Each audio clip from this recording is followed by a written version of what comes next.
And we are waiting for investigators to release the name of the suspect who shot and killed two FBI agents. Yeah, this was the first time in 30 years 2 agents died in the line of duty. Yeah, the agents were serving a search warrant at the home in Sunrise when the suspect opened fire. The event leading up to the deaths of Agent Daniel Alfin and Laura Schwarzenberger, who are now under investigation.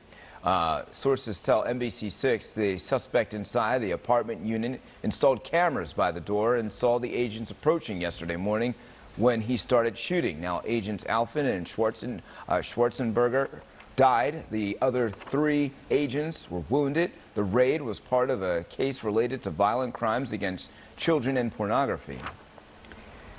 It takes an incredibly special person to answer the call and do the heroic work of an FBI special agent. 2 of the agents shot remain in the hospital this morning. The 3rd was treated on the scene. The suspect who shot the agents is dead. One source told NBC6 he took his own life. Well, you know, serving a search warrant may be a routine part of the job, but it still comes with a lot of risk, of course, as we all witnessed yesterday. NBC6 reporter Julie Leonardi joins us live now with a closer look at those risks involved in these kinds of operations and how they prepare for it. Julie, good morning. Yeah, good morning. Well, waking up here in Sunrise, certainly these folks that live around here probably feeling kind of eerie here this morning. You can see behind me this neighborhood. The police are still blocking it off at this entrance and the entrance around the corner. But as you both said, serving a search warrant, often a routine part of the job for FBI agents, filled with risk. But the most main reason for that is because officers are often entering very unknown territory.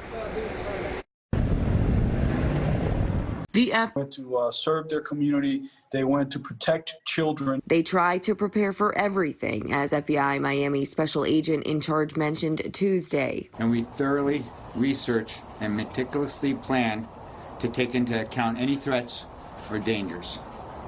The vast majority of these warrants occur without incident, and the investigation continues. Whether it's the FBI or local police, threat assessments are done, but they can't prepare for the subject's mindset. The unknown is what that person has in their head, what they're thinking, and how far they're willing to go. And law enforcement is a reactionary force. We react to people's actions. And unfortunately, because we're reacting, sometimes we react and it may be too late. And in this case, it was. Former Miami-Dade Police Director Juan Perez says Tuesday's tragedy reminds him of the 2 Miami-Dade cops who died serving a warrant 10 years ago. In 2004, a BSO deputy was killed serving a warrant on a child pornography suspect. And Frank Figaluzzi says those cases might be the most dangerous of all. Most people don't understand the extremely high-risk nature of a child pornography, crimes against children warrant execution. You don't typically think of that with that violation. But the reality is that the nature of that crime, the nature of that warrant, is such that you are essentially ending someone's reputation in the community. They have nothing left to lose.